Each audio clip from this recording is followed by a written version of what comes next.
All right, so we're going to dive into a story that's well, it's grabbing headlines and causing a lot of debate. It's the murder of UnitedHealthcare CEO Brian Thompson. And this book that seems to be weirdly connected to it all. Yeah, it's definitely a case with a lot of questions, especially with how the public's reacting, and the book's just blown up in popularity. Right. Like on December 4th, Thompson was shot outside a New York hotel. A targeted assassination, the police say. They're still investigating motives, but it's this book that's got people talking. Delay, Deny, Defend by J.M. Feinman. It's really fascinating how this book is about the insurance industry's tactics, and it's really resonating now because of what happened. It's like Feynman's critique just got, well, a lot more real. Almost too perfect, right? The CEO of a huge insurance company is murdered, and then they find shell casings that say delay and deny. It's like straight out of a crime novel. Yeah, the symbolism is hard to ignore, and we obviously don't condone violence, but it's clear that this has really tapped into people's anger at the insurance industry. So for this deep dive, we're going to unpack the key points of delay, deny, defend. So you can see why this book is, well, striking such a nerve with people. Feynman's main argument is that insurance companies, they're designed to put profit over their policyholders, and he argues that they do this through very specific, like calculated tactics. And those tactics are, well, of course, delay, deny, and defend. What do those look like in practice, though? Well, delay is often about burying policyholders in paperwork, endless phone calls, and processes that are just confusing. The hope is that they'll just give up because it's exhausting. Like that old saying, justice delayed is justice denied. But here it's more like payment delayed is profit gained for the insurance companies. Exactly. And then you have deny. This is where things get really interesting. Feynman says that insurance companies use loopholes and vague language in their policies to deny claims that are totally legitimate. Wait, hold on. Can you give an example of that? Loopholes and vague language are kind of abstract. Sure, Feynman talks about cases with homeowners insurance, where the policies had clauses that didn't cover flood damage, even if the flooding was caused by something they did cover, like a hurricane. So you think you're covered for a natural disaster, but then the fine print screws you over? That's infuriating. And sadly, that happened to a lot of Hurricane Katrina victims. They were left homeless not because they weren't insured, but because their policies had these sneaky exclusions. Wow. So even in a disaster like that, the companies found a way to avoid paying. That's exactly Feynman's point. These tactics are built into the system, and they affect those who are already vulnerable the most. Okay, so we've got delay and deny. What about defend? Defend is all about forcing policyholders into court. Expensive legal battles they can't afford. The company knows that most people will just back down rather than deal with a long court case. So even if your claim is legitimate, they make it so expensive and time-consuming to fight, you just have to accept whatever they offer. It's a classic power imbalance, and that's why Feynman says the insurance industry is more focused on protecting themselves than actually fulfilling their obligations to the policyholders. So how does all of this tie back to Brian Thompson, besides him obviously being a big insurance guy? Well, the shell casings with delay and deny on them are a pretty obvious link to Feynman's book, and the timing is undeniable. It sparked so much discussion and even dark humor online.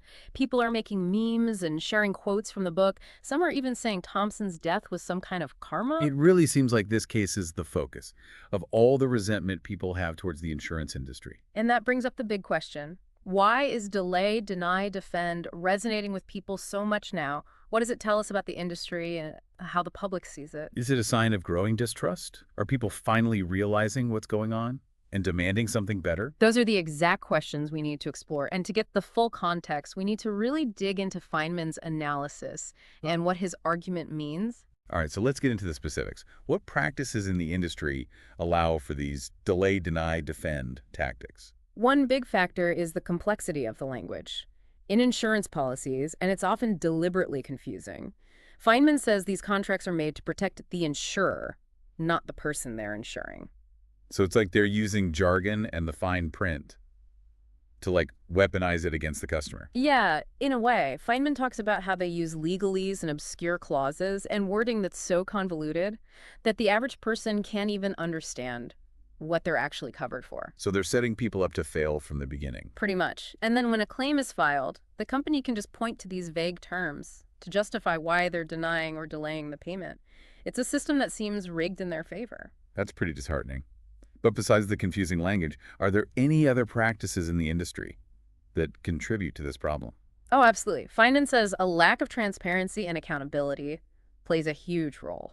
Can you explain that? What does a lack of transparency even look like here? For one thing, there's this huge information imbalance between the insurance companies and the policyholders. The companies have tons of data and expertise, but individuals are left in the dark about how their premiums are calculated, how claims are assessed, even what their rights are. It's like they're playing poker with all the cards, and we're just sitting here clueless. Yeah, that's a good way to put it. And this lack of transparency makes it almost impossible to challenge them or hold them accountable for what they're doing. It sounds like a perfect recipe for exploitation. Yeah. But Feinman doesn't just leave us feeling hopeless, Rice. He gives some advice on how to actually navigate this. Yeah, exactly. He believes that knowledge is power, and if we understand these tactics, we can be prepared to protect ourselves. So let's talk about that practical advice. What are some key takeaways for our listeners? Well, first off, Feinman says it's super important to choose your insurer carefully. Don't just go with the cheapest option or the one your friend recommends.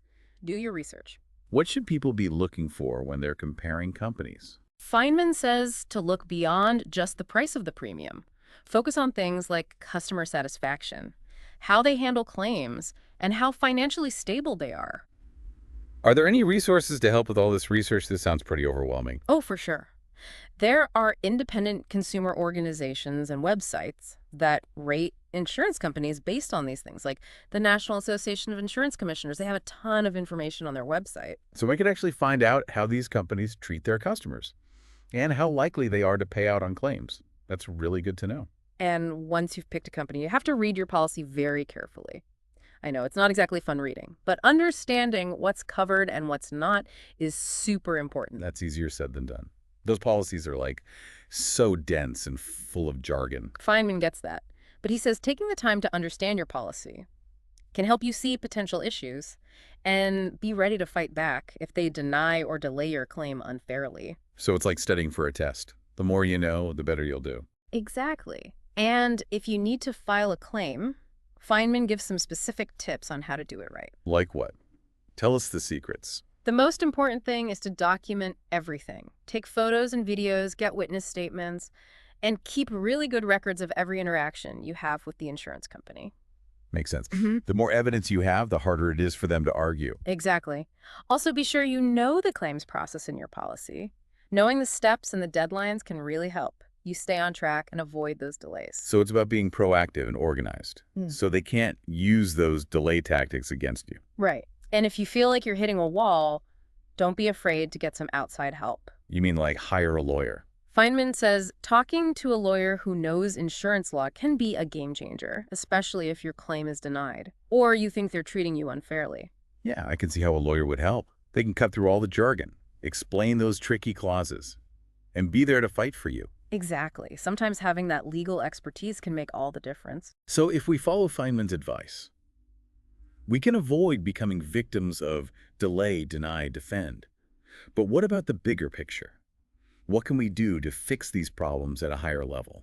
That's where things get really interesting, how everyone reacted to Brian Thompson's murder and how popular Feynman's book has become suggests that more people are aware of the problems and want to see change. So it's like this case has started a conversation Yeah. about needing reform in the insurance industry. Exactly. People are starting to ask tough questions about how this industry works and whether it's really helping policyholders. Are there any signs that this is actually leading to change? It's still early, but we're seeing some positive things, like there's more pressure on lawmakers to make stricter rules for insurance companies and to close those loopholes that allow these practices to continue. So there's hope that we might see some real reforms soon. I think so. And it's important to remember that we as consumers have a role to play in this change. What can we do, individually and together, to push for a fairer and more ethical system? One powerful tool is our voice. We can contact our elected officials and tell them to support laws that protect policyholders' rights. We can also support groups that are fighting for more transparency and accountability in the industry. So it's about using our power as citizens to hold them accountable. Exactly. And we can spread awareness by talking about our own experiences, discuss Feynman's book with people, and talk about the need for reform online. It's about educating ourselves and others and creating a demand for change together. That's it. The more people who know about these tactics and speak out, the harder it will be for insurance companies to keep doing this. And speaking of understanding these tactics, Feinman points out one more really important piece of advice. You mentioned one last thing from Feinman. Hmm. Like a last piece of advice. What is it?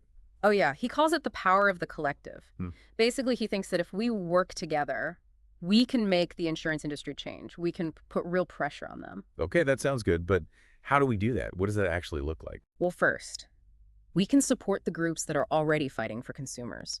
Groups like Consumer Reports and the American Association for Justice. They're pushing for stronger rules and more transparency. So if we join those groups or donate to them, we can help them get their message out there and push for real changes. Exactly. There's power in numbers, and those groups have the knowledge and resources to fight back and hold the companies accountable. That makes sense.